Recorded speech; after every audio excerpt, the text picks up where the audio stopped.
To begin with, the zoning laws that we've created today are supposed to protect the public. Zoning is a police power, and it's supposed to prevent the intrusion of undesirable uses in certain areas. Currently, the cities throughout the state of Florida are all zoned, and now all the counties are zoned. As far as the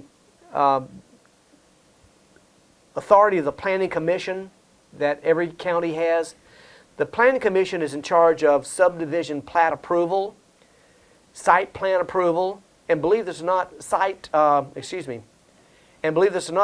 control as well.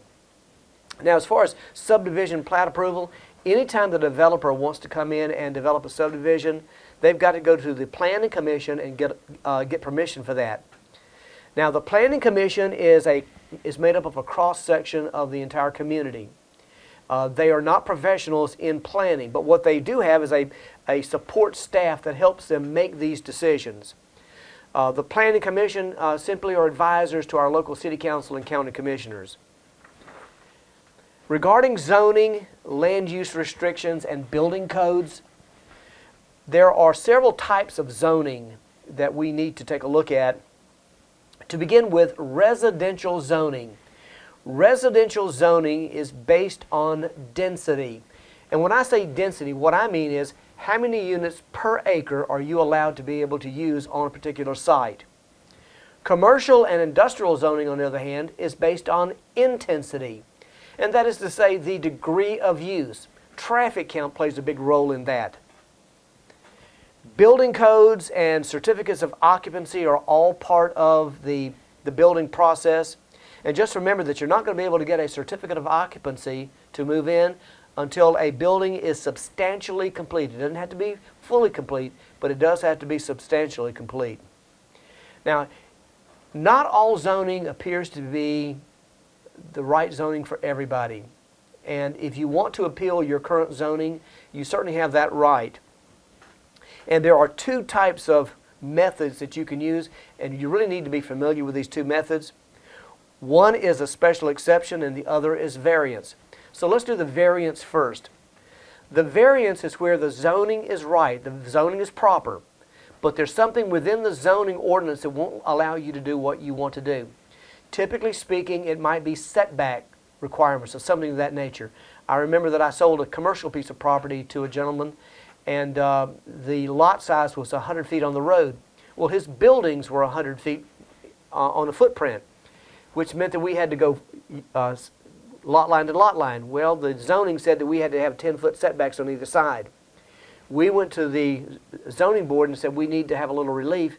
They gave us 5 feet on each side, went back to the drawing board, and we were able to make it work. A special exception, on the other hand, is where you're going outside of your current zoning. You're asking for a use that the zoning currently does not permit. In other words, if you're in some type of residential zoning and you'd like to put a Dairy Queen or some other type of facility that's not zoned for, chances are if you try to go and get a commercial zoning, you're going to go contrary to the comprehensive plan, you're not going to get it. But if you ask for a special exception, say there's a particular thing that I want to do and I won't use it for anything other than this particular thing, there's a good chance that they're going to allow you to do that. That's called a special exception. Now, something that is a non-conforming use, this is something that has been grandfathered in. Regarding a planned unit development or a PUD, a planned unit development is where we have a lot of uses. We have residential, we have multifamily, we have commercial, we have a lot of areas that are common area. It's a self-contained community.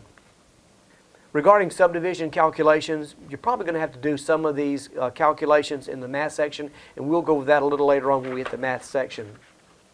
Regarding flood insurance programs, just remember that there are certain areas of Florida that are flood prone. As a matter of fact, 40% of all the flood insurance purchased in the country is right here in Florida. So you need to be aware of the flood areas and the flood zones in Florida. That is all we have for Chapter 18 and the planning and zoning section. So what I want to do now is to review that particular section with you to make sure we have an understanding of it. First of all, the Planning Commission is appointed by the government leaders and made up of ordinary citizens. They do, however, have a professional staff that they work with. Residential zoning is based on density. Commercial zoning is based on intensity.